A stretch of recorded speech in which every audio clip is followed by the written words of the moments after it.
Modern existentialist philosopher from 20th century France, Jean-Paul Sartre said, "Fascism is not defined by the number of its victims, but by the way it kills them," meaning fascism or dictatorship has always had cruelty and unforgivingness about itself which just cannot be explained or described into words because of its own horrors.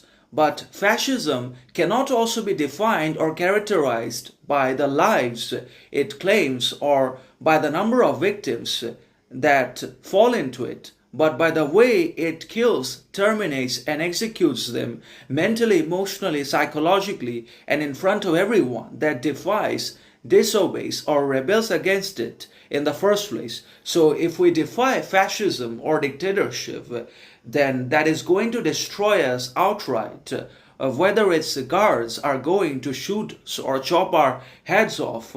But before that, fascism or dictatorship primarily establishes itself in a society among the people with the help of mental brainwashing and emotional manipulation, which just cannot be understood or deciphered by anyone before time until it's too late. And that's how dictatorship obviously earns its grip over society, such as the Nazi ideology in Nazi Germany, which established itself through systematic brainwashing and emotional manipulation carried out by Hitler and his obviously henchmen who preached the totalitarian ideology which sought to take complete control of the lives of the people of the state.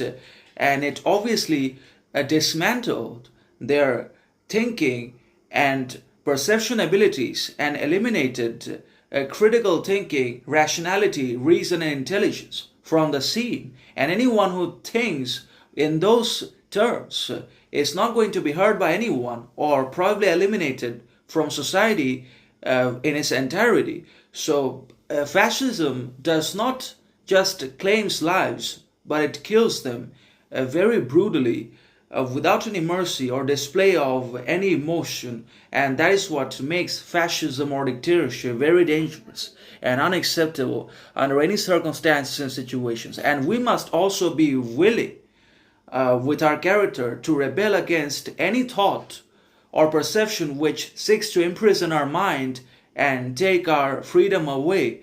Because once it grips our mind, it becomes very difficult to break away with it because of the governmental control alongside bureaucracy, corporate, and so on and so forth.